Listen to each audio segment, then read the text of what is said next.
ఇవాల్టి కథలో ఒక ఇంటి కోడలు గురువుగారి దగ్గరికి వచ్చి, స్వామి, నాకు చాలా బాధగా ఉంది. నా కుటుంబాన్ని, వృద్ధులైన అత్తమామల్ని, ఆడపడుచుల్ని అందరినీ చూసేది నేనే. పండగని, పూజలని, శుభకార్యాలని ఏం చేసినా ముందుండి కష్టపడేది నేనే. అయినా నా తోడి కోడలికి ఇచ్చే గౌరవం నాకు లభించడం లేదు. నేను 99 మంచి చేసి ఒక్కటి వదిలేసినా తప్పుపడతారు. తను 99 వదిలేసి ఒక్కటి మంచి చేసినా మెచ్చుకుంటారు. ఇదెక్కడి న్యాయం గురూజీ అని అంటుంది. అప్పుడు ఆ గురువుగారు, అమ్మా, నీకొక కథ చెబుతాను విను.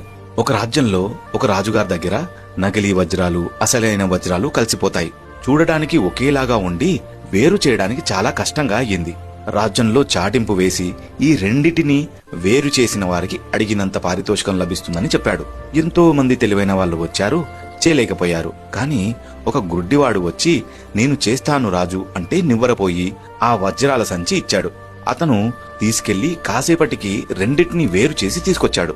రాజు ఆశ్చర్యపోయి, ఇంతమందికి సాధ్యపడింది కళ్ళు లేని నీకు ఎలా సాధ్యపడింది అని అడిగితే, అప్పుడు అతను, హే రాజా, ఈ వజ్రాలన్నీ ఎండలో ఎండబెట్టాను, మంటల్లో కాల్చాను, రాయితో కొట్టాను. ఏ వజ్రాలైతే ఎర్ర ఎండని, మంట వేడిని, దెబ్బల్ని తట్టుకుని దృఢంగా నిలిచాయో అవే నిజమైనవిగా, కాసింత ఎండకు మాడి మంటల్లో కరిగి చిన్న దెబ్బకు కూడా పగిలిపోయేవి నకిలీవిగా అని అర్థమైపోయింది అని చెప్పాడు. అమ్మా, ఇప్పుడు నీ జీవితంలో కూడా గౌరవం, ప్రేమ, అభిమానం అన్నీ చూపిస్తూ ఓర్పుతో ఎంతో సహనంగా నిలబడే నీలాంటి వాళ్ళేనమ్మా నిజమైన వజ్రాలు. కావాలని చూడొద్దని కళ్ళు మూసుకున్న వాళ్ళకు కనిపించదేమో కాని నీ విలువ కొన్ని తరాలు చర్చించుకుంటారమ్మా. నీ త్యాగం ఊరికే పోదు, ఓపికతో ఉండు అని అంటాడు. మీరేమంటారు?